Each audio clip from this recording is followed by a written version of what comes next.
Fakes left, now taken off. Gonna run for it, they got it! There it goes! The 6 on the 10 to 5! Oh, the play of the year in the NFL! Welcome back, everyone. This is episode 16 of the Buds Mafia podcast. We're filming on a nice little Sunday afternoon here. Both fellows had a late night, but we're battling through it. Wish we had more positive stuff to talk about with the game last night, but still in a good spot. We'll get into that shortly, but tough overtime loss for the Buds last night. 3 straight overtimes. You're bound to lose one of them. Still in a good spot. Still up 3-1. I definitely blame the fucking kids who brought the brooms out to Ottawa. I think that's definitely their fault. And the kids who are chanting, "We want Florida." Like, shut up. Look what happened last time. But we'll talk about them later. But yeah, how was your night, and what'd you get up to? Well, the night was good. Didn't do much. I worked yesterday morning, and was pretty tired because I worked till 11:15 on Friday night, so I woke up at 6:30. A little tired, and then I went out to the golf course, and it was windy and cold as fuck. It was fun, but we got a rain check for the back nine, and then our buddy, me and Nick, went to sports bar down... Well, first of all, we went to the LCBO, and we were picking up some beer, and the guy stops us and is like, "Hey, do you want my mixtape? I'm like an up and coming artist. I really am trying to." And I was sitting there and I was kind of just so tired and out of it that I stopped. I shouldn't have stopped. I should have kept walking. And then we walked into the store and the guy was like, "They'll give you cash back." We walk out of the store. I don't even make eye contact with the guy. Nick and I keep walking to the car. A police officer pulls up and Nick was like a kid in a candy store watching this guy talk to the cop. It was so funny. But yeah, then we went to a sports bar in Waterdown here, which was nice, and we were able to walk to it. Great bar. I think I've sold Nick on that's the future of going to watch any type of sporting event. He kept saying, "This is the spot, this is the spot." I had a chicken bacon ranch poutine. Very delicious. Nick had a pound of hot wings and some fries. Very delicious. You can get beers in bottles, which is great. Yeah, it was a great bar. I love it. Then we came back to my place, and watched the second and third period. And then we couldn't get the fights on because Nick and I literally had a 10 to 15 minute argument about why both of us couldn't get ESPN Plus because we both didn't have a My Disney account, but Nick didn't believe me that I didn't have a My Disney account, and then he downloaded ESPN Plus and tried to make an account, and he was like, "Oh, you do need a My Disney account." I was like, He's dude. so stupid. Yeah. Yeah. What about you, brother? How was the pool tournament in golf? It was good. So we had our first ever Chasing Kim segment yesterday. A record that I thought we could maybe get at first try, but we were very far off. No, I've been saying this every time. We want to start filming some golf content, and we both love golf, and we think YouTube golf's great. And we wanted the four of us, so me, my friend Nick, Carter, and Matt, we do a lot of 4-man scrambles, and I think our record is 4 under, 3 under, which is not the best. But I mean, when you have 218 handicaps, I'm like a 14, 15. Vu right now is like an 8. He's playing phenomenal. But yeah, we came across this article that said Kim Jong-il played 1 round of golf and shot, I think it was like a 38 or 39 under with 11 holes in ones. So we're like, damn, that's pretty good. So we're going to try and beat that. Along the way, we're going to see, I mean, obviously we're not going to beat a first try or beat that record, but we're going to see how many rounds. I think we're going to take it as like a game 7 type or best of 7 type series, see if we can get that record in under 7 rounds, which I think is pretty fair. We shot 5 under yesterday with a fucking bogey, so we should have shot 6 under, but it was incredibly windy. You played golf too. The wind was insane. I was hitting a 7-iron into 120 wind. So I'll take the 5 under. I think we can beat it in under 7 rounds, especially on a nice sunny day, the way we're actually playing. So Nick's playing as well. Just got to hit some putts. But yeah, no, we did that. Then you're going to beat it in under 7 rounds. You're going to have to shoot more than 5 under. No, I know. But we shot 5 under in brutal conditions. So I'm pretty confident we can get to 8 consistently, hopefully. Yeah. But we'll see. What would you say percentage of the shots of yours were taken yesterday? I'm pretty sure from all the birdie putts, they're all mine. I hit all the birdie putts. Yeah, my putter was dialed.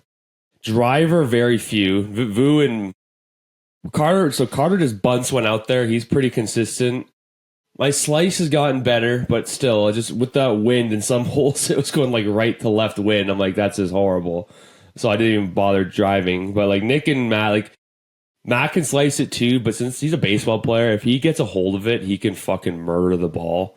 Like him and Nick almost drove the green on 17 old, which is insane. That's crazy. Yeah, but it's like a 350 hole. They're they're probably like 20 yards short, but still a bomb. Yeah.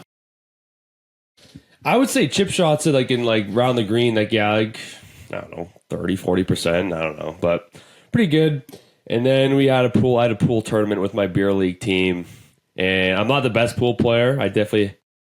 We started off 1-4 in the round robin, which was horrible.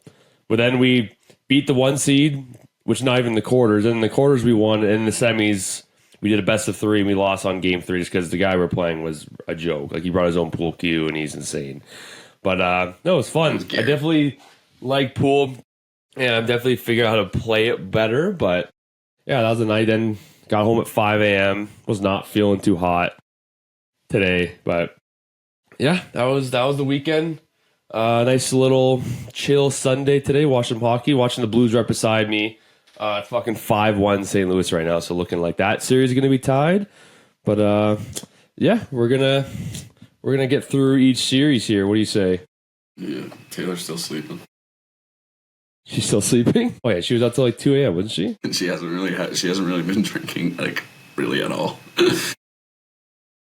They got home yesterday. She texted me. She said, "We're at Domino's." And they came upstairs. Die. Yeah. All right, let's get to it. I don't. Yeah, I was gonna say I don't really like. Even if I'm like awake till like 5 a.m., like I still get up at like 10. I hate sleeping in. I feel like you waste a day, and I just. But yeah, that's just me personally. As an athlete, you know what I mean. You gotta get the day going. I usually hate it, but after going to bed at like 1 a.m. on Friday night to waking up at 6:30, dude, this morning I woke up at like 7, and I was like, what in the fuck am I doing? And I fell back asleep till like 11, and then I went back on the couch, and I was just sitting there scrolling on my phone, and I fell asleep again till like 2, and then that's when I texted you. Because I got a call from my mom. It was like, you guys are coming over for dinner? And I was like, oh, I didn't know that. All right, let's get into it. We're going to start with the main event, the Battle of Ontario. We talked, I think, on the night or the day of Game 1, I'm pretty sure. Yeah, so we can talk about each game. I mean, Toronto's up 3-1. I'm pretty confident still. Obviously, Leaf fans, they showed that record that they're 1-12 or 1-11 in game clinching, in closing out games. I don't care. Like and think about it. All those games have all mainly been Game 7s. So it's not like, we had a 3-1 lead, blew it. I mean, that happened against Montreal a few years back, but I don't know. The gentleman's sweep. I'm so confident. Even if we lose another, which I hope we don't, I'm happy Tavares is fine, but we'll kind of go game by game. Game 1 dominated. I think it was almost a perfect game for Toronto. Ottawa showed that they were just inexperienced, young guys, didn't really understand the pace, and Toronto's power play just... And then, like I said on your podcast, I've been beefing with Ottawa fans, and the penalty situation in Game 1, I don't know, I thought most of the calls were penalties. Maybe the first slip penalty that he got hit from behind could have been no call, but I mean, when you hit a guy in the numbers, like I've seen that get called. Yeah, sure, playoff hockey, you put the whistles away, but I mean, I don't think it's outrageous that they called that a penalty. Neither do I. It's always so up and down in the playoffs, and fans every year act like it's fucking the end of the world. And it's like, yeah, obviously. I mean, without those fucking penalties, it's 3-2 game. Yeah. Like our 5-on-5 play was not great in the first game. No, it wasn't. Yeah, but the power play was gross. Yeah. And like the other penalties, like, I mean, Batherson slew-footed a guy. I'm trying to think of the other ones. Yeah, I don't know. I thought there are penalties. And, I mean, Toronto, maybe that's missed calls on Toronto, but then for the rest of the series, it's been pretty back and forth. Like, Game 2, first period dominated. I thought, again, it was going to end up like it was Game 1, and then periods 2 and 3 were horrendous. Like, Stolarz kept us in it. I know they ended up tying it, but that game could have been bad. That was a completely different team from Game 1. Again, period 1, I thought it was going to be the exact same situation as Game 1, but Max Domi, huge overtime winner. He played horrendous that game. Played horrible the entire He played game. horrible, but then just two sick moves. Two guys, like I think it was Batherson or Cousins, just both just looked at the puck and did not take the man. And then Domi just went in and sniped it. Yeah, Benoit, he's our overtime. He should have been playing the entire overtime last night, but he did not. My God. Our fourth line, too. Like, I don't want to jump too far ahead. But throughout the entirety of the playoffs, Lorentz, Lawton, and fucking... who, Yarncroke? Yarncroke. Yeah. Yarncroke has been kind of iffy, but Lorentz and Lawton are flying around. Anytime there's a potential turnover in the offensive zone, Lorentz and Lawton somehow get the puck back or at least make a scramble so that then we get new guys on the ice and get a change. Yeah. They're playing phenomenal. Yeah, no, I like our lines. I want our big guy, our top guys have been doing a lot more. Obviously, their points, Marner's a ton of assists, but it's just Matthews' one goal, even though, I mean, I think Biekska says it every single broadcast, his two-way game right now has been insane. Like his D-zone coverage, his like one-on-one battles, picking the puck up, supporting guys down low. Yes, we still need him to score goals. He had a big goal in Game 3, that insane Marner dish, but we need him to score a bit more, but he is making up for his face-offs are a joke right now. He's at like a 60 or 70% clip on the draws. And his D-zone coverage has been unbelievable. Like, all the goals that Ottawa's really scored has been either a power play or just a shitty bounce or rebound. Besides Kachuk. Kachuk's tying goal in Game 3 just walked out and ripped it. That's the one I thought Stolar could have had. But it was kind of nice, too. Yeah, like, what are you going to do? Like, a sick backdoor pass from Zub, wide open net. Pintos was like a breakaway, can't really do much, but it trickled in. It trickled in. Like, Stoller's almost had it, and fucking Matthew Nyes was this close to pulling it out. I know. And Matthew Nyes is playing gross. Dude, he's a bulldog. Gonna get paid. I don't know who the defenseman was. It might have been Zub as well. He chased it down. He one-handed it, flicked it over Zub's stick, and then just burned him. And then he just dangled Allmark and then sick Sally. But yeah, Stutz the goal. Maybe Stolar's could have had. It was a pretty sick one-timer. What can you do? But no screen, really. But then the Sanderson goal, I don't know what you can do there. Just a knuckle puck, two guys in front. Perfect placement on the far side. You can't really do anything. So it's tough. Like, again, I'm confident. It's the Leafs, so I'm never actually confident. But we have 3 more shots at this. Which we don't need 3 more shots, but I like the 2-day break. Ottawa, they can calm down from their momentum. We can settle down. Guys can get some rest. They've been logging big minutes. It almost went to double overtime last night. I'm happy Tavares is okay. I think, dude, when they had that 4-minute minor or major, I was so confident. I was like, dude, our power play's been clicking. What fucking Nicholas Pierce said? I don't want to know. He said, we won. We're gonna win. That's on him. That's on the Hebrew Hammer right there. I'm blaming that on Nick. I got so mad. That's so stupid. What an idiot. So mad. And I also blame the loss on me as well. I do put a little bit on me, home. and I put a hand up. Nick will never put a hand up. He's the least accountability person ever. He's our Joey. So I'm gonna put my hand up. Yeah, exactly. I'm gonna put my hand up. So I'm a very superstitious person. Like, when we game 1, I stayed home. I sat in the left side of the couch. My dad sat on the right. My sister sat in the far corner. And my mom refuses to watch these games because she just so stressed and she can't handle it. So she watches upstairs and waits for our reactions. So game 1, dominated, same thing. Game 2, I was like, same spot. Even though Nick and Owen, everyone else went out, I was like, no, I'm staying home. Won game 2. Game 3, same thing. Game 4, obviously, lied on this pool tournament that we've had booked for months, or at least like a month or 2. And I was like, hey, this would be the game that it's okay to lose, even though I'm not happy about it. And then it was 2-0 early, and then you guys said, get the fuck home. And I was like, I might have to get home. Then they tied it. We were sitting in the bar, and we were like, I look at Nick, and I go, I'm texting Ryan. And he goes, what? And I texted, and I said, get the fuck home. Yeah. Be better. Do better. Yeah. Don't be selfish.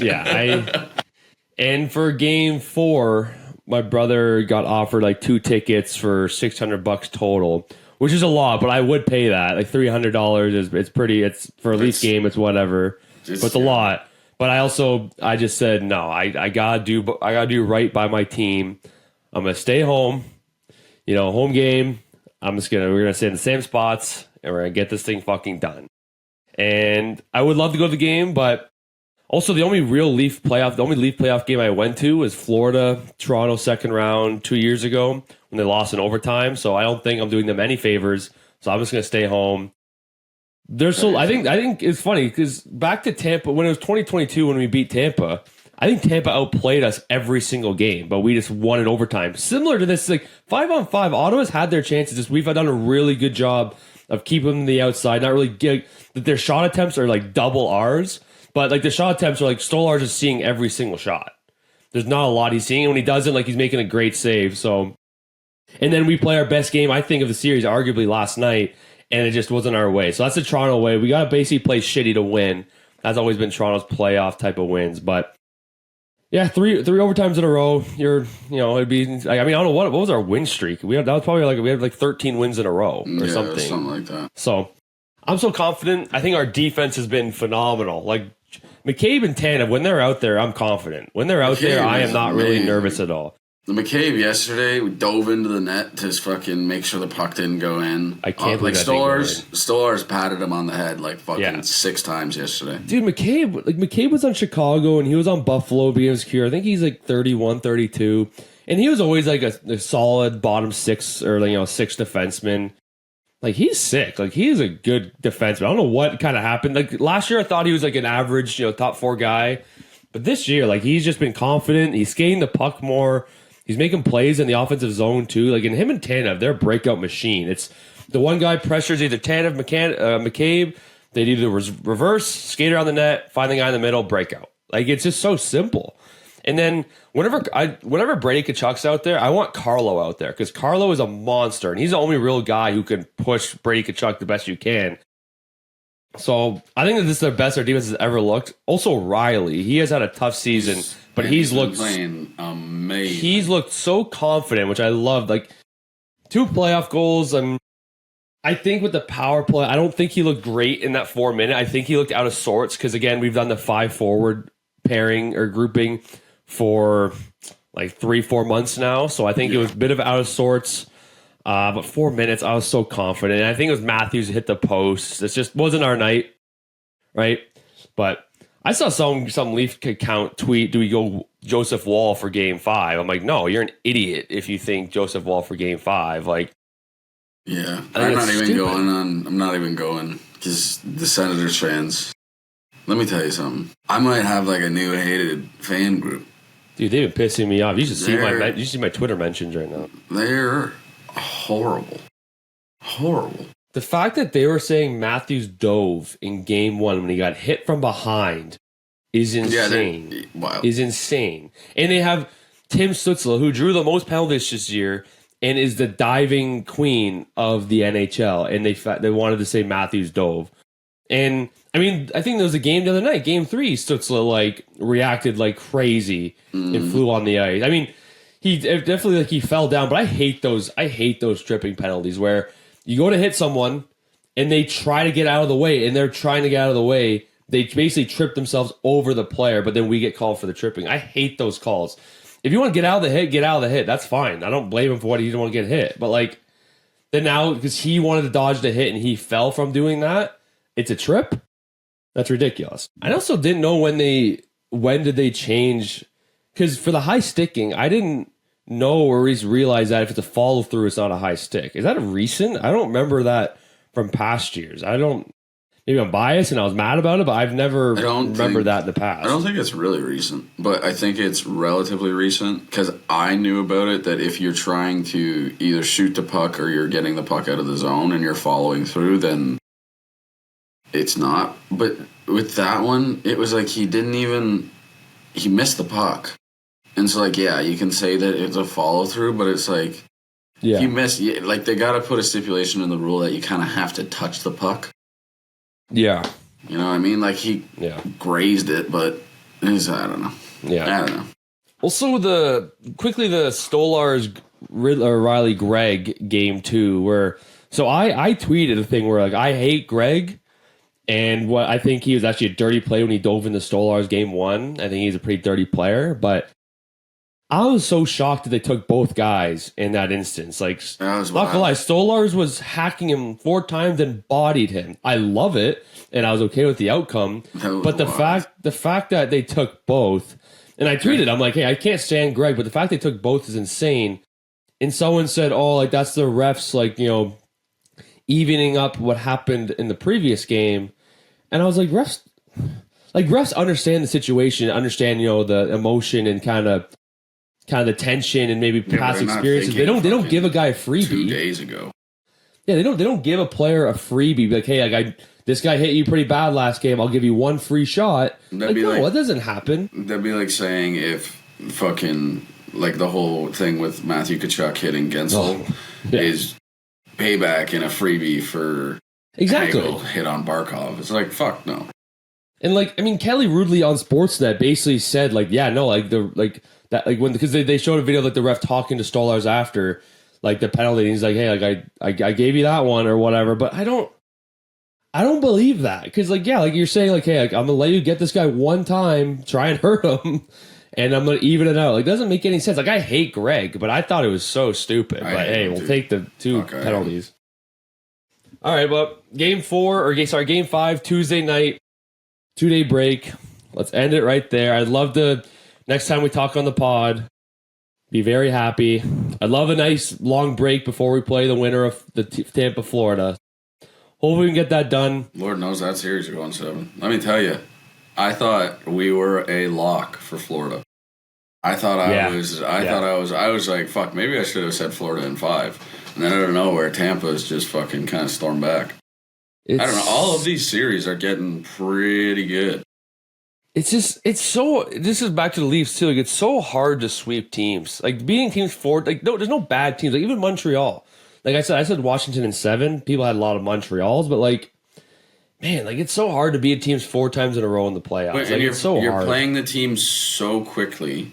And you're playing them so many times that you immediately start to develop their tendencies. You understand what they're going to do. You can't change. Coaches are too good nowadays. Yeah. Coaches are so good at scheduling and planning everything. So Tampa, Florida, it's 2-1 Florida. Tampa had a massive 5-1 road win last night. First 2 games, Tampa looked like a different team. They looked disheveled. Their power play, probably one of the best offensive teams in the NHL. They couldn't do dick. And just Florida fully healthy. Tkachuk didn't look like he was hurt at all. He just came back full engine running. Yeah, ridiculous. And he looked phenomenal. But I want to talk about that Hagel hit where he fucking killed Barkov.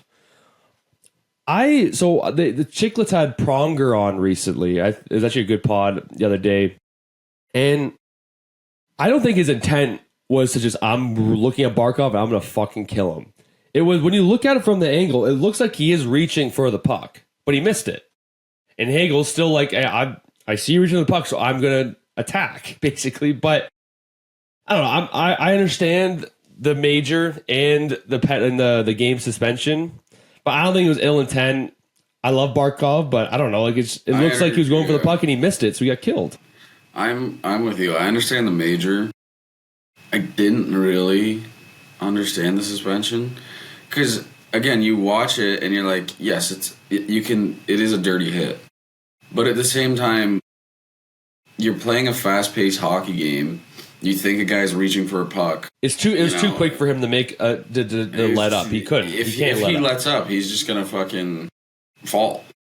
Yeah, so it's like I get the suspension because they kind of went like if you're setting a precedent early in the playoffs, and that's probably one of the bigger hits that has been laid, and you can consider it dirty. It's like you want to set a precedent early that has no room in these playoffs.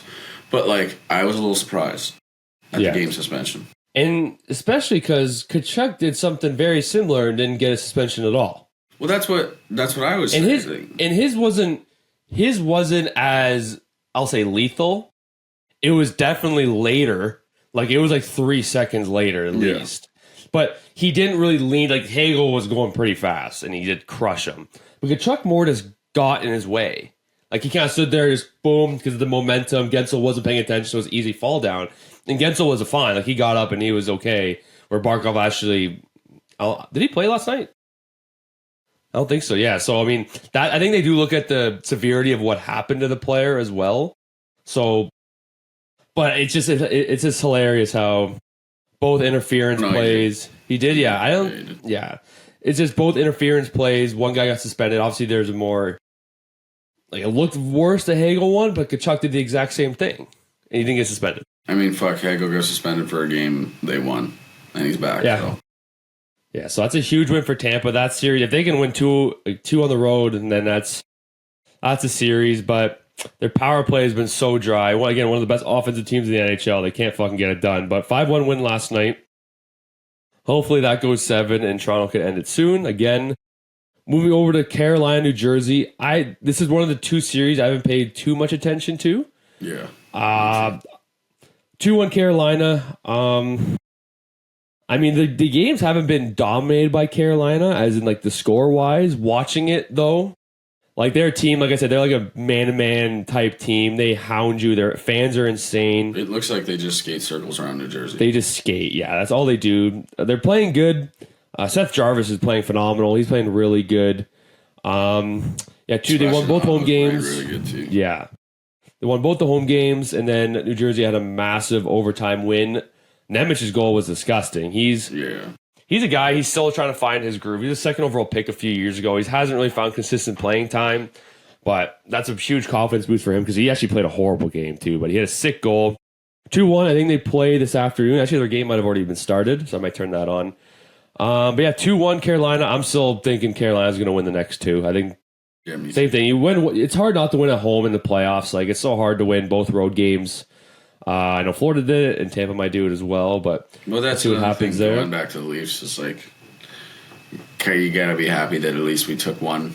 If you can go into the road games and get one game, you're going back home. No, 100%. Again, it's so hard to sweep teams. Fans in the fucking Sens arena. It's crazy. And I see all these Ottawa accounts saying, like, I'm seeing a lot of red. And then they see on the Sportsnet broadcast, and I'm like, I'm seeing a lot of blue. I'm seeing a lot of blue.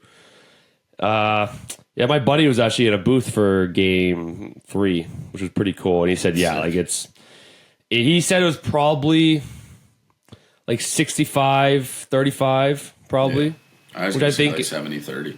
Yeah, like, which is embarrassing for a home playoff game, I'll tell you that. Well, let me tell you something. When your fucking arena is 5 kilometers outside of the city that you play in, and it's right off a highway, you're not going to get a lot of people who want to travel there. So, fuck you, Ottawa. Yeah, seriously, I used to hate Montreal fans, hate Boston fans. Ottawa fans have been on my radar. They have been pissing me off, and they're just the most hypocritical fans I've ever tried to beef with online. But fuck them. Hopefully we can, dude. If we win Tuesday night, I am going straight to my phone and I'm going to private message every single fan I've been talking with. They've been pissing me off, these fucking losers. But hopefully we get it done. But yeah, moving on from the Leafs again. A final Eastern Conference team, Washington, Montreal. I've been heavily cheering for Montreal. End of the day, I want a Canadian team to win. If it's not Toronto, it's Canada. Like, we haven't fucking won since 1993. Indy, I think we mentioned it when Demidov, his first game, but people say, like, all their fans are the craziest. No one even compares to Montreal fans, like, for, like, the loudness of their arena. Like, I remember in their prime time with, like, PK and Carey Price, when they would like measure, like, the sound levels or whatever, and like it would be like a jet engine. They said it was comparable to. Like, that's fucking insane, and it's so loud when they playing that on the road in a playoff game and they score like the first goal. Like, you're disheveled. Like, you're like, I don't know what, like, this. It's so in your head. I don't think either team has really impressed me in that series. I don't know how much of the games you've watched. I don't think either team has really dominated most of the play. I think it's been pretty even. Yeah, I haven't watched much. It just seems that Washington just is like kind of the more experienced team, you know? They're just big, too. Like, Anderson's really Montreal's only big guy that can play. No offense to Jack Guy. He's not an NHL regular. He's kind of in and out, where Anderson's, your top 6, like, guy who can actually play. And that fight with Wilson was ridiculous. The fact that there was nothing that came out of that. They were literally on the ground in the bench. Like, it's crazy. I love that. I kind of want that in the Battle of Ontario. I would love that. Man, that's the thing. I hate to go back to the Leafs. Throw the body around. Fuck me. The first 3 games, it seemed like we were going around and like we were never going to beat Ottawa in hits because Ottawa was always going to come out and try to be more physical and out physical us because they can't out fucking perform us. But there was like 4 times yesterday, 5 times where it was like a guy was going into the boards, going for a puck, and like just finish your check. Yeah, finish your fucking check.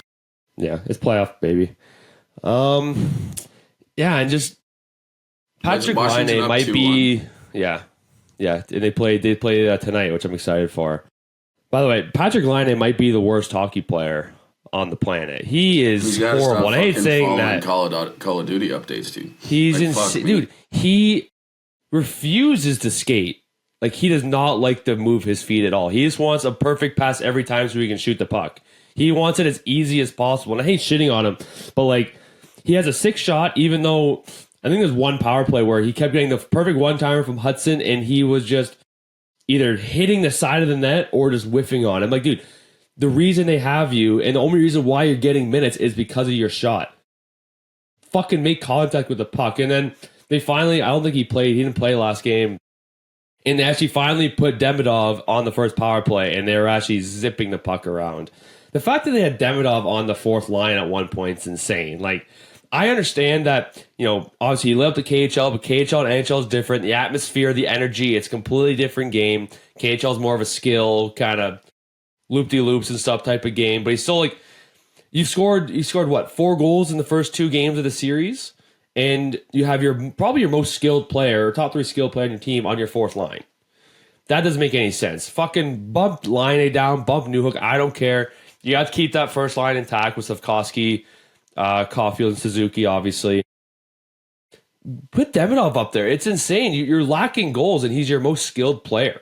I don't get why he's on the 4th line. He probably doesn't fucking get it either. He's like, what am I doing playing with Jake Evans and Joel Armia right now? Like, what the fuck? But yeah, I'm very hyped for that game. That's tonight at 6:30. I will say, in the past, I've been dogging the NHL playoff scheduling, like timing-wise. I know Minnesota had the one game at 11, but I like how they're doing like a 6:30 start, a 7:30 start, 9, and obviously there's going to be a 10 start, because then a period ends, you can switch to the other period, and there's no real interchanging. Before, it'd be like 3 games at 7:30, and you're like, okay, well, I got to choose which one I want to watch. Yesterday was nice, actually, because I got back. Nick and I watched the 3rd period of Vegas, Minnesota at the apartment. Walked over to the bar when the 3rd period ended. And there was a crazy 3rd period, too. Yeah. And then, and Minnesota fans, let me tell you, they might be up there for 2nd place with how loud they are. State of hockey, baby. I think we both said Vegas. I think I've said Vegas in 5. I don't know what you. I think you said Vegas in 6. I think we did too. I think it's going 7. Dude, like I'm cheering for Minnesota. They deserve. Man, they've had one run, so they went to the 2nd round twice and the conference finals once. And in the conference finals, they went to an 0-3, which is only like their 3rd season in the league. They lost 4 straight, and I think they scored like 2 goals. Yeah. They deserve it. They're playing really good. Boldy is playing great. Spurgeon had a gross goal yesterday to tie the game. Let me tell you about Kirill Kaprizov. This fucking Russian bastard. Crazy. If you're talking not just top 5 best players, which you could argue he could put in there, he was the MVP favorite before he got hurt.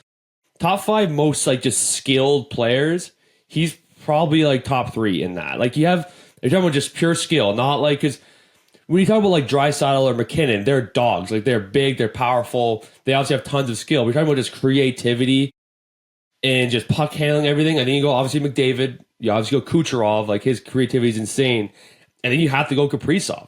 That saucer pass he made to Boldy on that breakaway, unbelievable, was ridiculous. It was like, in his edge work, his feet are always both open at the same time. He's edging, quick puck, lost 10 feet in the air, and it landed perfectly on Boldy's stick. And then Boldy's been, Kaprizov's giving him these insane passes, but he's still burying the puck every single time. Boldy is playing gross. Spurgeon, yeah, I love watching that game. That's a series I wish. That was kind of that in Carolina, the 2 I haven't paid a lot of attention to, just because of the time, too. Yeah, it's tough. Like, there's a game at 11 o'clock. It's like, dude. I know, but let me tell you, it's the best part about working afternoons. I've watched almost every late night game. I've watched almost every late night game. Yeah, that was a big overtime win for Vegas. Vegas has not been. I think Minnesota's the same thing. Like I think Minnesota's outplayed them in every single game, even the games that Vegas 100%. won. Like game 1, Vegas won. I thought Minnesota played great. Game 2, Minnesota was the better team, and they came out with it. Game 3 at home, Minnesota just dominated. I thought the crowd was insane.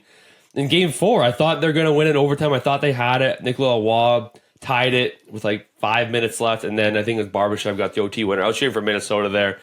But tied series, I think if you're Minnesota, the fact that you're 2-2 going to game 5, I think you're very pleased. Pretty with how, huge. I think all media had Vegas in 5 or 6. So. It's huge. And but people forgot, like, I know I said Vegas in 5 or 6, but I kind of disrespected them because when Eriksson Ek and Kaprizov were healthy, when Kaprizov had like 50 points in 30 games and was the MVP favorite, they were a top 3 team. Like they had an insane win record and wins in a row. Like, yeah, I'm surprised even myself and like a lot of the media were doubting them because again, like when they were healthy, they were a top 5 team in the NHL. But I know Vegas was like they're so happy. The fans were so happy they're getting Minnesota, not like the St. Louis. I know St. Louis has just tied the series with Winnipeg. St. Louis just tied the series. Yeah. No easy series, man. Like it's speaking no of matter no what. easy series. I was so close to texting Emerson. I was unbelievably close to texting him when LA went up in game 1 and it was like 5-0. And I was so close to sending him in a screenshot. And I texted you and I was like, how mad would he be? And you were He'd like, be furious. He would be unbelievably furious. And I was like, the fact that you guys don't even like really talk. I haven't talked to the kid in probably like 5 years. Like actually like talked to him. Like, I'll wait. Then Edmonton came back and it was 5-5. They lose in overtime. And they just looked fucking like the last 3 games, other than the win the other night, they've looked flat-footed. They don't have any kind of like fucking. The goalie change maybe made a difference, but I don't know. I still have LA. Like I want Edmonton to win so bad because I want Canadian teams and I want McDavid but it's so hard to go after a long cup run. Last year, you played more hockey than most people, and now you're going on another cup run this year. Yeah. And you're fucking tired. The mental aspect of it, too, is got to be talked about. Yeah. Like, it's got to be horrible. They had 2 Game 7s last season. And, like, it's just battling injuries. Obviously, the Pickard, I think it's Pickard, actually, that maybe sparked something, but I don't know. I mean, McDavid went Jesus mode in game 1 and just put the team on his back. Like that's the only thing I'm worried about. You can Pickard can let in 5 goals, but with McDavid, if he wants to turn it on, he can. And he did. And then fucking Deneau comes down and just gets a greasy goal, goes off 2 guys, and it goes in like 30 seconds later. But and now LA, they went to the 5 forward power play too, and they've been clipping probably better than Toronto. Every time it's been a power play, they've scored. Like it's been unbelievable, and that's usually been what Edmonton was past few seasons with LA. But I'm taking Edmonton tonight at home. Their crowd's pretty insane too. The Sea of Orange. So my lock of the week. I'll say it now. If it always comes up, we're gonna say our lock of the week. My lock of the week is simple. Just Leon Draisaitl 2 shots. He's doesn't have a few goals. So then Edmonton money line. Just simple. $8 wins 20. Is that this is a super boost bet? Sure is. Dude, I've been on fire with my bets. I hit the other night when Montreal and Washington played. I was like, fuck it. Alex Ovechkin, first time goal scorer. And it hit and I won $50. No, I've been on fire with my bets. Oh, by the way, I won my first block of the week in like a month. Huge. So that's huge. So I'm now, what am I? I'm now 2-13, which is massive. And dude, I was a game away from our first ever Bet the Farm hit. I had like a 10-game parlay. Like we said, we've been trying to just calm it down a little bit with our Bet the Farms. And I think it was Tampa game 1 fucked me, and they just got absolutely clapped. But we ride. I'm actually making my Bet the Farm right now. I'm finishing my lock of the week right now. Well, no, I just wanted to bring it up because of the game. But yeah, I got Edmonton tonight. Like, again, they're buzzing. They had a big win the other night. At home, I think they go home, but I think LA again. It'll be LA win Game 5. Edmonton probably wins at home Game 6, and then LA will probably take Game 7, but we'll see. My lock of the week, I got Canadians money line. Ooh. They're plus 155. It's in Montreal, though. I got Suzuki 1 point, Ovechkin 2 shots on goal, Caulfield 2 shots on goal. There you go. Yeah. Nick and I were pretty close yesterday. We placed a bet. I had Marner a point, Matthew 3 shots on goal, Stolarz under 26.5 saves, and Brady Tkachuk 2 shots on goal. And Brady Tkachuk just is a fucking bum. But, yeah. I haven't watched much of the Dallas and Colorado series either. I watched a lot of that one. That one's insane. So it's 2-2, the series. I thought Colorado would be dominating a lot more. I mean, obviously last night they did with a huge shutout win by Blackwood. So Colorado dominated Game 1. I think it was like 5-1 on the road. Game 2, they had it in their grasp, and then they tied it late, Dallas, and then I think Blackwell scored the OT winner. In Game 3, Colorado at home, Landeskog's first game back, the crowd erupted. And, I mean, Chushkin had that sick-ass goal, but then they just couldn't get momentum after that. They just kept, Andre kept them in it, and Dallas snuck one out, another one in overtime. I think Seguin got the OT winner there. But then last night dominated. Landeskog's goal, the crowd eruption was sick. It was so cool. I still have Colorado. I think if you're Dallas and the fact that you're 2-2 with your injuries is pretty good. People are teasing Heiskanen. I don't think he's coming back. I think if you're day to day, it's easier to say you might come back. But if you're say like week to week, like that's a week is almost a whole series. So I don't think he's coming back. If they did, that's scary for Dallas. But yeah, I don't know. But I think Colorado wins the next 2. I think momentum. Landeskog's playing like he was. He's playing really good. I think they're going to win in Dallas and then take the next one at home. I still have Colorado. And the Winnipeg St. Louis series, I don't know. It's a bit of a toss-up to me now. I said it last time. What the fuck is with Hellebuyck? He's going to win the third Vezina. He is the favorite to win the MVP. I just don't get it. And every time they break it down, it's like, oh, like, that these 5 goals weren't really his fault. It's like, I don't give a fuck if none of them were his fault. Their 5 fucking goals went in behind him. Like, the top end goalies, yeah. The top end goalies are making every single save, and how am I wording this? It's just, your top goalie's got to make a save, even, like, you got to bail your team out. That's what the elite goalies do. It's not the best goalies, every time they be able to see a puck, they save it. That's not what the elite goalies stand on their head when they need to, and they give their team a chance to win. And even though maybe it's a hard save or it's a screen, you got to fight your way around it. That's what the best goalies do. And you're a 3-time Vezina winner. Stand out. You're your team's MVP. And it's just, he's been dog shit. Every single game, his team had to outscore the other guy. Like, it's been like 5-4 games. Yeah, like, you've been dog shit. 7-2 the other day. They lost 5-1 today. Like, fuck it's just, what is happening? Like, and it's crazy because in the Four Nations, arguably the same type of atmosphere and everything, he played phenomenal. Like, I mean, like, it's insane. I don't get it. But yeah, so that was our playoffs recap. So again, Battle of Ontario, 3-1 Toronto. Game Tuesday night.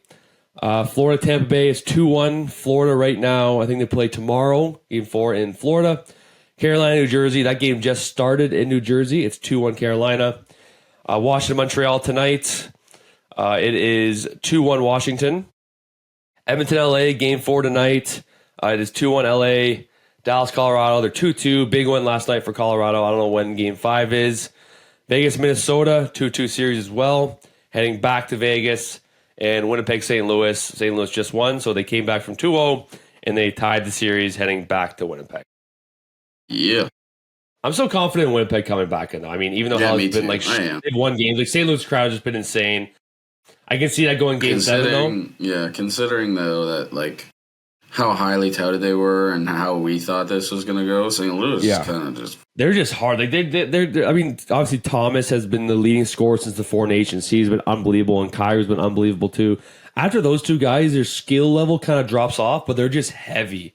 Like, Brady Shen's out to kill you every fucking shift. Parayko is a monster. Cam Fowler has been one of the best defensemen in the league in these playoffs. He's been unbelievable. And Binnington has made big saves. Like, he's big game Binnington, so...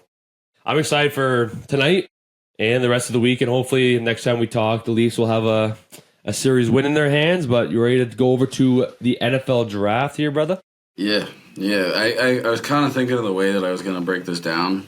I think I'm just going to go through kind of top 10 picks, kind of what we thought, some outliers on where we didn't realize teams were going to go, some big trades and stuff. So first, I think we kind of had it locked that Cam Ward was going to the Titans. No surprise there.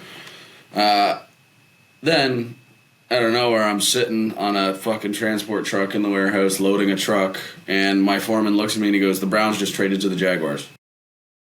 And I go, "What?" And the Browns traded the second overall pick to the Jags. They took the Jags' fifth overall pick and then a slew of other picks. I'm not going to fucking rattle them all off. But Travis Hunter goes to the Jaguars. His favorite team, supposedly. He said like a few years ago that's his favorite team. I'm like, okay. I like it for him. I like it for him.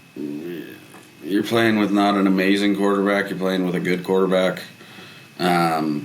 They have here position wide receiver on the actual NFL draft, like picks. I think he's going to play a lot of corner. It's weird that they said that he's going to play both, but they said that he's going to start at wide receiver and get packages at corner. But wouldn't it be easier to start at corner and make more offensive packages for you at wide receiver? Wouldn't that make more sense? It kind of depends. It depends on what type of defense they play. Like, I'm not super familiar with Jacksonville's defense. Shocker. I just don't care about the fucking Jaguars. Yep. But, like, if you put a package in for him to go in at corner, play straight up man coverage or some sort of man zone, it makes a little more sense. Like, that's where he excels. He excels in a one-on-one. He's really good in zone as well. Like, don't get me wrong. But outside, he just has speed. Like, he's super fast. So yeah, I don't think it was a little surprising, but I think it was, for me, it was either between the Jags or the Browns for taking Hunter. Or maybe the Patriots, but I kind of had the Patriots taking who they took at 4. So quickly, the Giants took Abdul Carter, D-end, going to go up with Kayvon Thibodeau, Dexter Lawrence.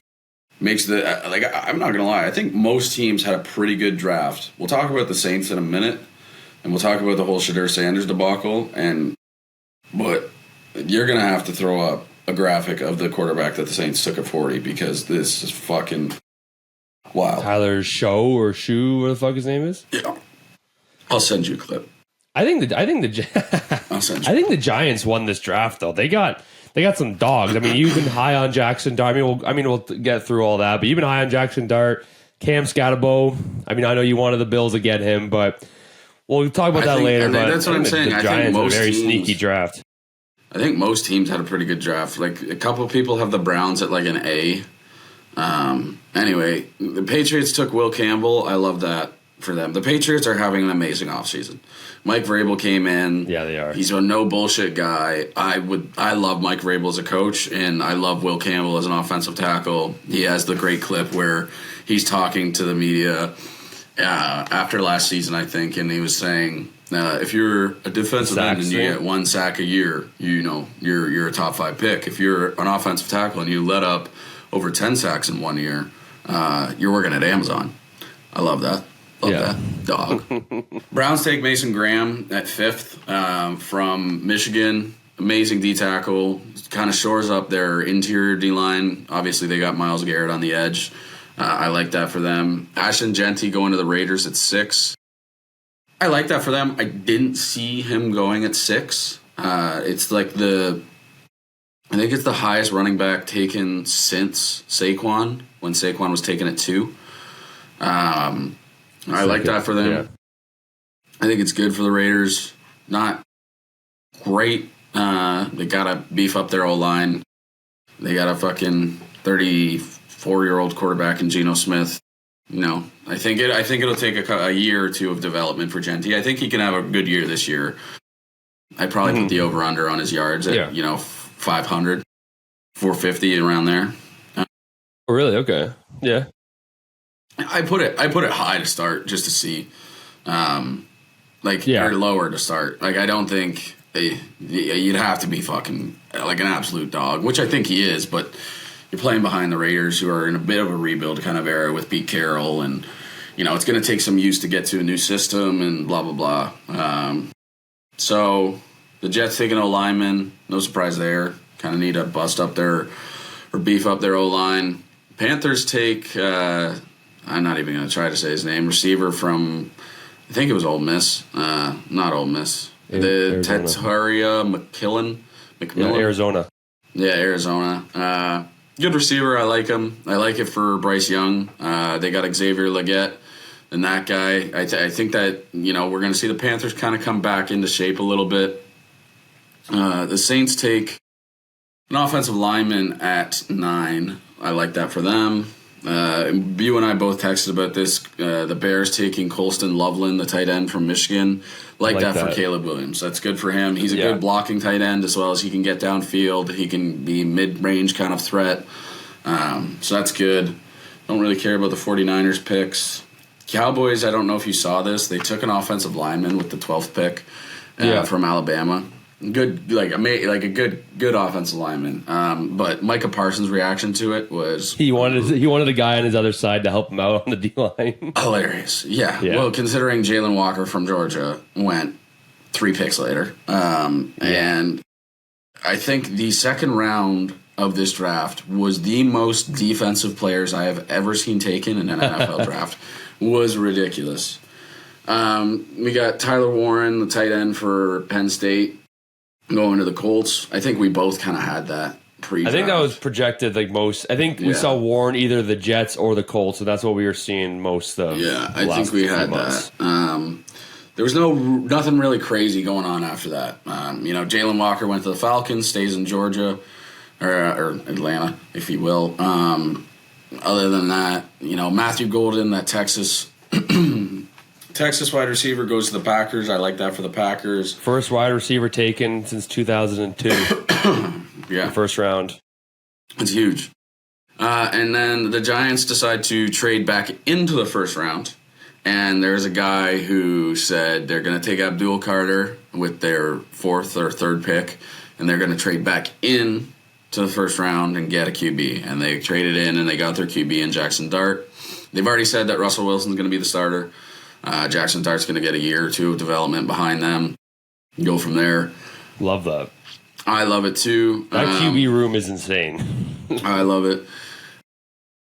And real quickly, the Bills take Maxwell Harrison. Good corner out of Kentucky. Fast, ran 4.29 at the 40. Yeah. Didn't know much about it, but after research, I think a lot of analysis rated it like an A. I think they liked that. I think that was a need for Bills, so I think it was a good pick. Good.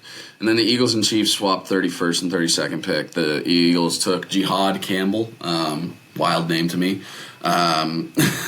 They took Jihad Campbell, linebacker out of Alabama, amazing linebacker. They needed to kind of shore up their defense after last year. They lost quite a few pieces. That was like pretty standard first round. A lot of O-linemen, not as many quarterbacks as you kind of would have thought. Only 2 quarterbacks taken in the first round. A lot of O-linemen, a lot of interior D-linemen, a few wide receivers here and there. And then we get into just the silliness of the second round. So going from the 33rd pick to the 64th pick, we have linebacker, wide receiver, safety, running back, O-lineman, running back, wide receiver, QB. And we're just going to stop at this QB real quick. And this is where you're going to pull up a graphic of Tyler's show. I haven't watched a lot of Louisville football. And we're going to get into the Shedeur Sanders slide. Did we kind of project him going out of the first or second round? I think both of us had an inkling of an understanding that, teams aren't super high on him. Not, maybe not going to get taken, first overall. Like maybe not even taking top 10. But I didn't see the slide to the 5th round. I thought it was, if not the Saints at 9, I thought it was a very good chance the Steelers at 21. They just have Mason Rudolph. That's pretty much it. They obviously lost Russell. They lost Justin Fields. I thought Tomlin would be a great coach for him. Kind of maybe be a bit more aggressive and kind of because Shorter kind of does whatever the fuck he wants.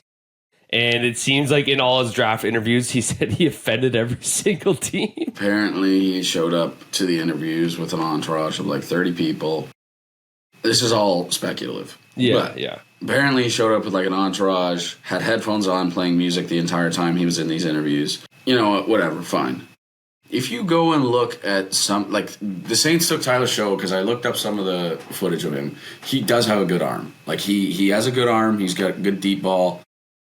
But with the 40th pick, you take Tyler Show.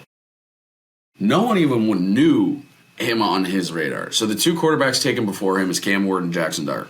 Probably could have seen that. Tyler Show is the third quarterback taken off the board. There is then not another quarterback taken off the board until Gabriel? Jalen Milroe is taken in the 92nd pick. Jalen Milroe goes to the Seahawks on the 92nd pick. Dylan Gabriel goes to the Browns. Both of these kids played in big games. Jalen Milroe played for Alabama, played in big games, played in big atmosphere. Dylan Gabriel played for Oregon, had a big run this year, played really well all year. Third round is kind of where I would have had him. This kid, when was the last time Louisville was fucking competitive? When Lamar Jackson was there. You know, like, it was...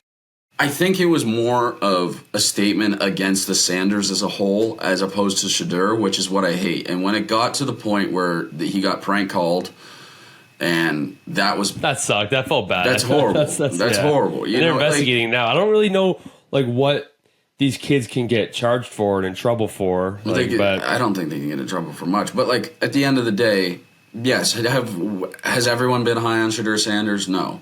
Is it annoying how fucking much the Colorado Buffalo fans have been on their high horse? Yes. Keep in mind, before Shedeur Sanders and fucking Dion went to Colorado, they were 1-11 the year before, and they took them from a 1-11 win team to a fucking 11-win team. Like, he is not that bad, and it is strictly due to, I think, his persona and the persona around him and his dad. At the end of the day, you know what? Going to the Browns, I don't understand why the Browns took two fucking rookie quarterbacks. That makes zero sense to me. It feels more like a pity pick that they took Shedeur in the 5th round and they really wanted Dylan Gabriel. But now your quarterback room is fucking crazy. I don't know. It was... Overall, like the draft, I think we said, it's kind of hard to evaluate a lot of these picks until these kids actually get out on the field, they play. Digging in a little bit more to kind of the Bills' overall picks, I'm just trying to make sure I'm not missing anything kind of crazy. You had Will Howard to the Steelers. I was surprised that Jack Sawyer, the DN from Ohio State, went as late as he did. I was kind of hoping the Bills would pick him up. Where did he go? Because he had a big bowl game. He was clutch in the playoffs. Like, where'd he go? The Steelers. Oh, he went to the Steelers too? 123rd pick, yeah. Nice. Yeah. The two Ohio State running backs got taken pretty early. Couple Canadians taken. Real quick, shout out Curtis Rourke. Burlington boy, Oakville boy, went to Holy Trinity, a Catholic high school here in Oakville, played with them in Stampeders and youth football, and he got drafted to the fucking San Francisco 49ers in the 7th round. It's the first Canadian homeborn Canadian to be drafted in the NFL draft as a quarterback since Jesse Palmer in 2001. Yeah. Scatterbo goes to the Giants. We kind of touched on that. Other than that, like some of the bigger names, there wasn't too much going on. Shedeur obviously went in the 5th round to Cleveland. Shiloh didn't get drafted, did he? No, he's going to get picked up as an undrafted free agent, though. Yeah. Another quick Canadian, Eric Anyamore. Yeah, Stanford. Played for Stanford. He's a tight end. He got drafted. And then Tyler Algersma, Laurier quarterback, is having going to the Bills mini rookie camp and the Green Bay Packers mini rookie camp. So wish him nothing but the best. Hopefully he gets a shot in the NFL. If not, I think he'll be an amazing CFL quarterback. I really do. I think he could go into a team. I think he could be like a Nathan Bork. But yeah, let's just go over kind of the Bills picks quick. So in the first round, with the 30th pick overall, we took Maxwell Harrison. I like that. Needed to beef up kind of on the exterior secondary. Took TJ Sanders, D-tackle, and then we made a trade in the third, and we sent the 62nd and the 56th pick to the Bears and traded up to get the 41st pick. So we sent the Bears 2 picks in the third round, got our guy, I guess, played for South Carolina, TJ Sanders, big boy. Then in the fourth round, we got Landon Jackson. I call him the alopecia man. Played for Arkansas. I believe he played for Oregon a bit too. 6'6", 260, D-end. Pretty big dog. I like it. I think it's good. I think he'll be good in certain packages. The Bills like to rotate their D-line throughout the game, so I think that's good. He was like famous for that viral video, not viral, but that video that came out years ago. The bag. For him slapping the bag, and he looked like a twig. But now he's beefed up, he's tatted up, he had a good season. So he was very emotional too. He looked like he was pretty pumped to be drafted by the Bills. So I like that. Then let me tell you about a big dog we took, Deion Walker out of Kentucky. This guy, 6'7", 331. Didn't have a great year this year. Was, I think, an all-star the year before, maybe, potentially. Big boy. Should be good to beef up that interior D-line. I like that pick. We did not pick an offensive player until, I think, the 5th round. No. We took a safety out of Ohio State in the 5th round, Jordan Hancock. And then we took a tight end from fucking Ivy League. We took Jackson Hawes, tight end, which I didn't really fully get, but, what can you do?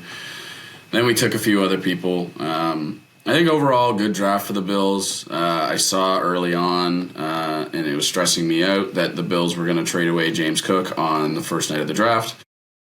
Didn't end up happening.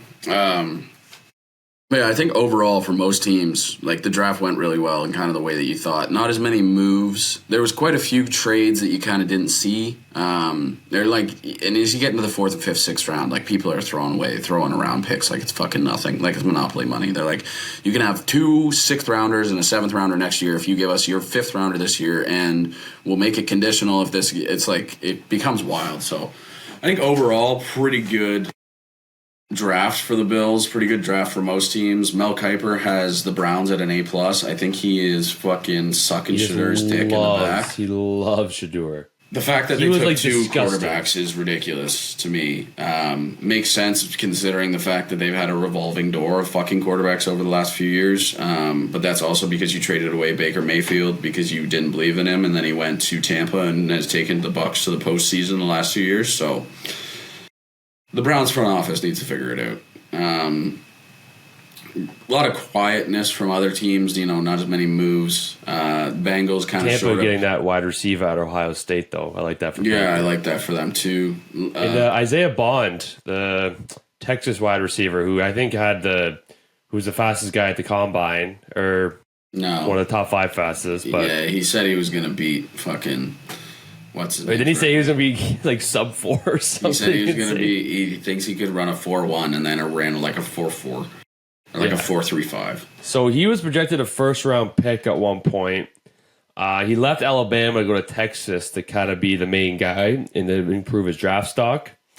And he didn't get drafted.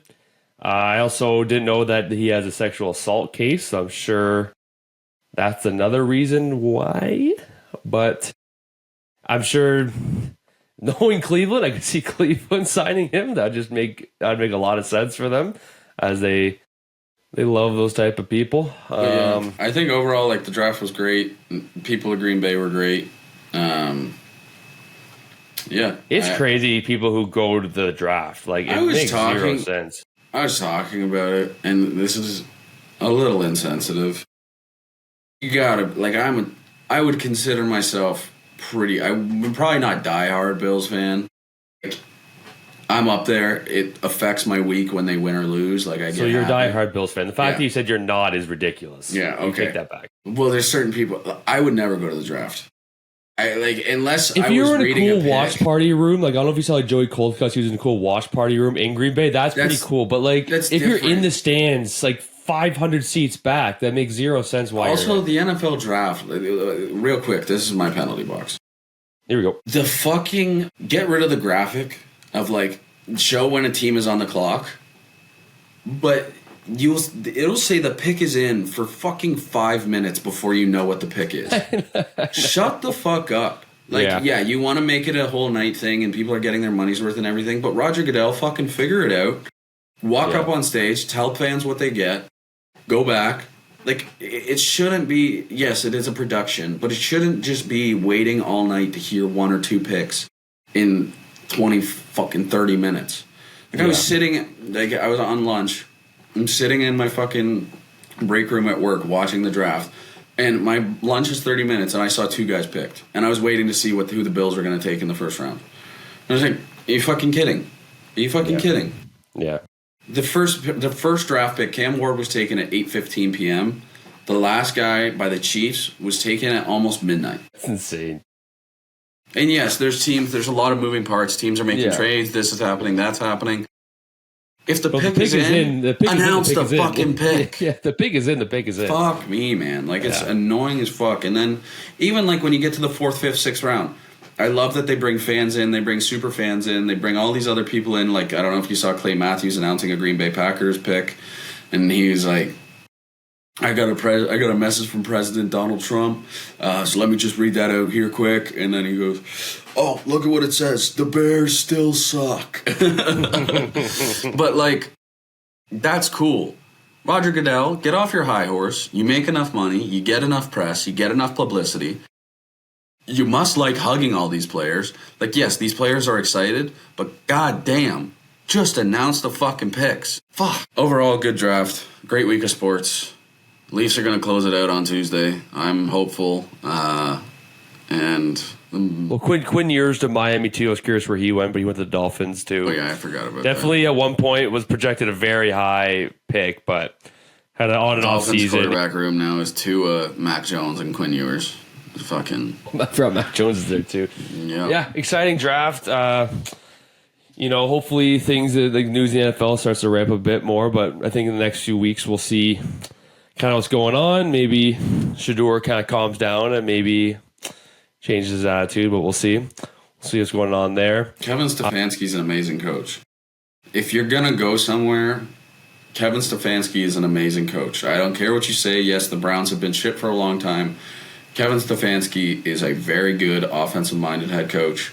Does a lot of things super well. Jerry Jeudy's really good. But you now have taken two rookie quarterbacks not too far apart from each other. You're going to come in. Deshaun's going to be out for an entire year. All right. You ready to quickly talk about the Zurich real quick? Which I haven't been able to watch. So we can just quickly talk about our standings and then go on from there. I haven't yet. I'll check what the standings are at for the day, but you go over what we... No, I have them right here. So Andrew Novak and Ben Griffin are balling right now. They're first, but I'm looking like I'm going to take the win. Have Rory and Shane tied for 6th right now at 24 under. They've shot 64, 69, 61. They're currently 2 under through 10. You now have the Canadian boys at tied for 17th. That's so crazy. This is the one thing that made me mad. I saw that they shot 6 under on the first day, and I was like, oh, sick. And then I looked at Adam Svensson and Cam Davis. They shot 11 under on the first day, and then even par the second. I know, and now they're 3 over today. So they were first or second at one point. Now they're 27th, so I'm not really too worried about them. Detry and McIntyre, I have them. They shot 71. They're just above the cut line, or were. But dude, so I had Morikawa Kitayama 11 under, then 3 over between Morikawa and Kitayama, so they were cut. Then you had obviously Svensson Davis. They went 11 under, even 11 under, and now they're 3 over, so they're pretty much out of it. And the Canadians, just solid tournament. Like I said, 6 under, 6 under, 7 under, and I'm not sure what they are today, but they're playing really good. And Fitzpatrick brothers, 6 under, 3 under. and they're cut. So, yeah, unless Rory and Shane just drop dead, I feel like I have the win, but we'll see. It's 6-6, so it'll be 7-6 now, and next week we got the Byron Cup, Nelson. Byron. And I think you have the first pick because I picked Rory and Shane, right? Yeah, you'd think. Not crazy amount of names, but I'm seeing definitely some guys. Obviously, Sam Burns, Joel Damon. Real quick, actually. You know what we didn't talk about? So last week with the RBC Heritage, the Punta Cana Corrales Championship was there, which is actually a pretty good tournament for guys who are like kind of cusp tour players here and there, I think it gets you like a 2-year exemption if you win it. And Joel Damon went out and was firing. Shot 10 under the first day, I think 6 under the next, and was pretty good on Saturday and went into Sunday with like a 3-shot lead, I think, and proceeded to bogey the 16th, the 17th, and the 18th to lose by 1 shot. Unbelievably tough. I love Joel Damon. That's tough. I love Joel Damon too. But I just wanted to touch on that because we didn't touch on it last week. Yeah. That's crazy. Good call. And that's a good call, yeah. Also, you were right about Nick. He is loving golf. Loves it more than anything else. But I'm telling you, like when in July for the Ryder Cup, he's gonna love it. I think he will really get hooked. Fuck. And obviously, we have the PGA in June. That's up next. I think that's at Quail. Then you have the U.S. Open at I think it's Oakmont. And then you have the Open. I'm not sure where. I'm pretty sure it's in Northern Ireland, which is pretty cool for Rory. I'm not positive. It's either this year or next year. It's in Northern Ireland. I was actually curious because I was looking because they have like the majors planned out for the next few years, right? Like where they're located. I know it's coming to Pebble, U.S. Open soon. Yeah, this year's Royal Portrush, which is Northern Ireland. Nice, that's cool. My dad's been there. Then Royal Birkdale, which is in England, link style, obviously. I think the old course is coming up. The old course is 2027. And I'm pretty sure Pebble U.S. Open 2028, which would be pretty sick. Every time you think of Pebble U.S. Open, you think of Tiger winning by 16. All right, so my first pick, not a crazy field. Sam Burns is probably the... Yeah, there's a guy, though. There's an obvious one. I don't know. The way that they have the field here, it's like their headshots, and I don't just get to see their names. I mean, he's a pretty obvious first pick. I don't know if you've scrolled by him yet, but... Probably have scrolled by them and just not even noticed, because I'm looking at their faces, not looking at their names. Now I don't want to miss it. What's the first initial? S. S. Are you talking about Sanjay? I'm not saying anything more. Siwoo? He's in the field. I really want to take this one guy, but I think I can get him later. You know what? Give me Will Zalatoris first. All right, I will choose Scotty Scheffler. Dude, S, how the fuck did you not say Scotty Scheffler? I didn't even see him. Thanks, bud. I didn't even see him. Yeah, that sucks to be you. I don't even see him. I love how... Go to the S's. I like that Kisner's in this field. You're on the same link that I sent you. So who was your first pick again? Zalatoris. All right. Between two guys. I can't fucking... Give me Sam Burns, fuck. Take Siwoo. Give me... I'm going to butcher his first name. I'm just going to say Jonathan, but it's Jonathan Vegas. He's actually pretty good. He's gotten close in a few events. Actually, wait. I want to take Canadian. I don't think Connor... I know Pendrith is in the field. I don't think I saw Connor's. Pendrith is in the field, and so is Kenzie Hughes. I feel better with Pendrith. I'll take Pendrith. I'll take... I didn't even see him. I'll take Jordan Spieth. All right, respects. I'm going to get whooped. Scotty, Woo, Spieth. All right. And I wrote down... I wrote Taylor Gooch. This is from a while ago. Did you see his comments recently about the Masters? No. And Rory? No. So... I know FP's talking about Taylor Gooch. He's not a fan, but he was also mad about what Greg Norman said about Taylor Gooch. And apparently it was like he said Taylor Gooch is the best iron player, or he's the best ball striker he's ever seen. And Vat Perez was just so pissed at that. He's like, you're so blatantly lying that he's the best ball striker ever. But no, Taylor Gooch recently stated that. So he wasn't eligible, or he didn't make the Masters or whatever. He's a live golf player, and he just hasn't been doing well. And he was also not playing in the U.S. Open or the Open. And he suggested that a victory would be considered an asterisk win due to the lack of top live players being invited to the tournament.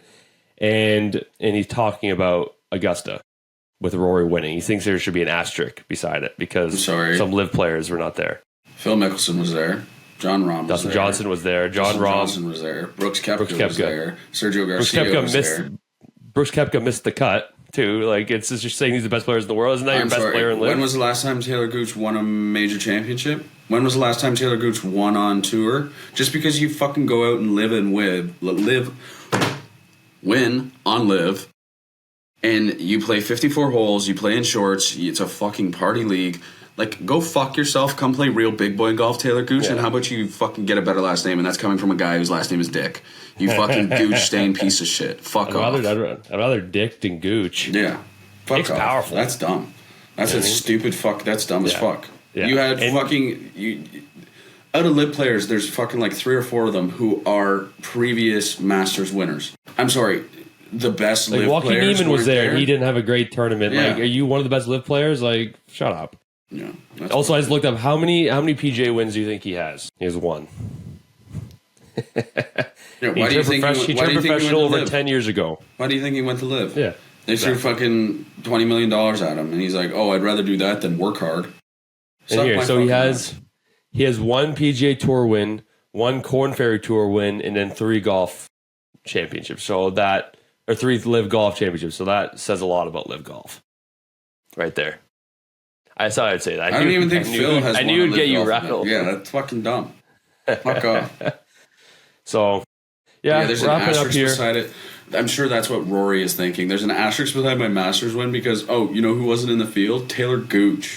And he handled it awesome. He got interviewed about it at the Zurich, and they asked him about it. And he's just like, the best players in the world are invited to the Masters. The Masters decide who they want if they come. Like, he handled it just like, I could not care less about Taylor Gooch's comments. But yeah, I think you already said your penalty box was the NFL draft. Mine's arguably Taylor Gooch, but I'll say, I think I said it earlier, it's the fucking kids who brought the brooms to the Leaf game. You can't be doing that. And saying we want Florida. We don't, how'd that do us last time? We got clapped by them. Like shut up, kids. Oh, the Hurricanes are up 2-0. I know, I'm watching it right now.